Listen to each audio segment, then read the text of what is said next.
So this is the third video in my patching tutorial series, and for this one I'll be going over masterpiece patching. Before I get into that, it occurred to me that I think in a lot of these videos people show their ranks and stuff, so you can see that it's the credible source you're listening to. So this is my alt. A lot of people know this is my alt, and this is legendary. And I with this pirate I jump around a lot of puzzles and stuff, so most of them pretty low, but I managed to keep the patching high. And then, just so you know, this is my main. Right now I'm ultimate. I often drop down to legendary, but when I'm ultimate, I'm usually around the top 5 kind of area. Um, so there, I've been number 1, as you saw there was a trophy for it. Onto masterpiece patching. Now masterpiece patching is actually a bit of a misleading name. You don't go for flawless masterpieces. In general, it's always a bad idea to initially go for a flawless masterpiece. You can, after you've got to the end of your patch, you might notice that you can get one, and it's worth it going for one when you notice you can get one. But it's never worth going for it at the start, because most of the time you won't have, like, the board won't allow you to. A lot of the time, it's actually impossible to get a masterpiece. Well, not most of the time it is possible, but it's very hard, and it's not worth the time and effort. But so I'll explain why it's better than speed patching and why it's harder as well. Um, the reason it's better than speed patching is you don't have to build up much more than you've already built. A masterpiece is around 75 to 80% of the board. I think maybe it's a little bit more, but either way, it's not. It's you double the amount. I think you have to do, maybe not even that, and you get a lot more score for it. So it's definitely worth it to practice to do masterpiece patching. The problem with it is a lot harder because uh, it can be quite hard to build up or to get used to building up your patch to a larger score uh, without screwing it up and doing it with speed and not thinking. That's the hardest thing about patching. To be good at it, you have to do it without thinking. It takes a lot of thinking to figure out the patterns and how you're going to actually build this thing up at first until you get used to it. When I started patching, I did speed patching, and I was convinced to move over to masterpiece. One, because I wanted to get the number 1, and 2, because it's a lot better for score. And when I started doing it, I was struggling to get. I wasn't getting incredibles. I was getting goods at first, and I'd been getting incredibles at speed patching. So it's very hard to switch over to. And but once you do, it's worth it, and you've got to put in the work to get used to it. But once you do, you're going to get the super high scores. Um, so well, I'll move on to it and show you now. So the idea of it is expanding your patch. Um, so we'll patch now, and I'll start off doing, like, this is how you'll start, and I'll start off just doing a speed patch. Okay, so now we've got everything connected. Now, instead of just connecting off the ends and getting to so good, you're gonna want to expand your patch.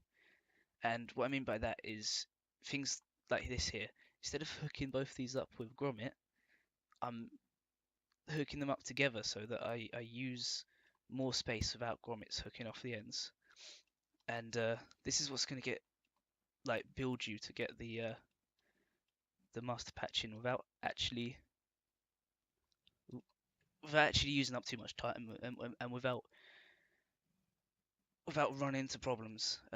Because if you don't do that, then you're going to run out of grommets and you're not going to be able to get to your desired patch.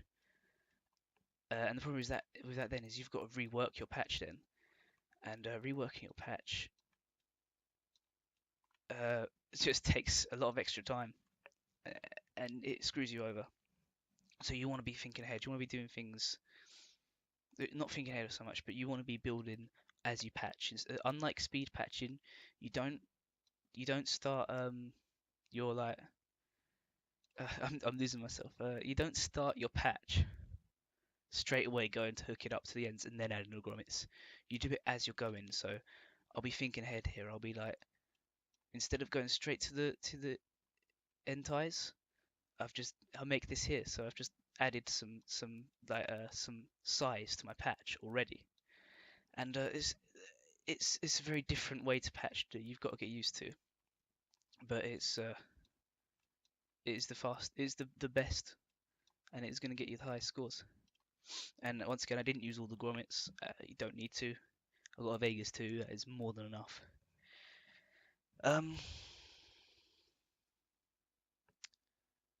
Where am I?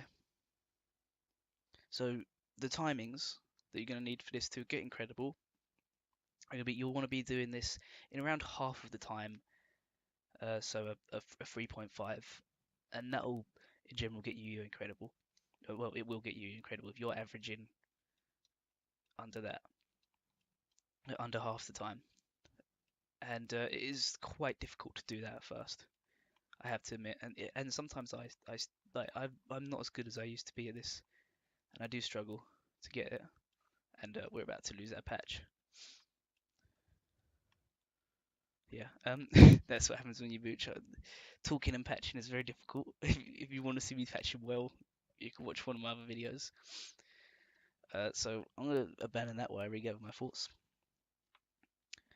So yeah, one important thing is not to go for flawless masterpiece straight away. You just go for your master patching, and one of the reasons for that is there's not much of a score benefit to getting a flawless masterpiece. Someone who does all of theirs flawless masterpiece versus someone who does all of their boards master patching, they're not going to have a higher score. They're going to have a lot worse score. They're probably going to struggle to incred, because it's so much harder to get that last bit.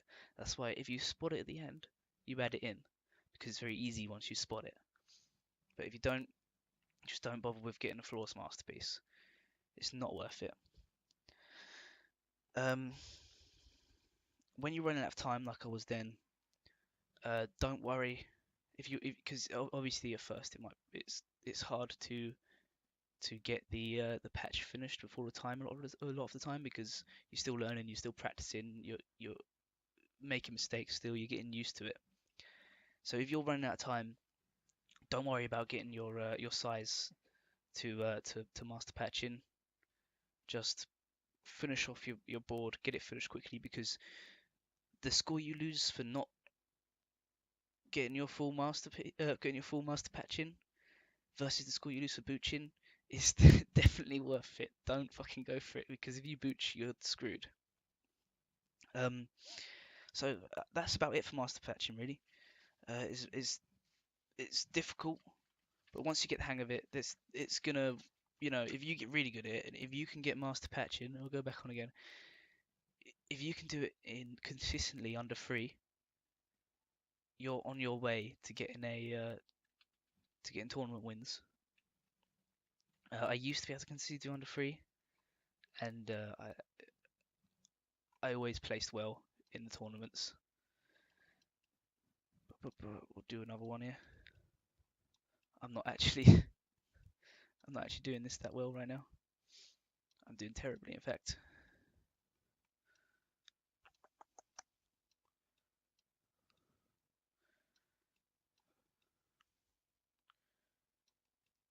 I have royally screwed this up. Oh, that worked out.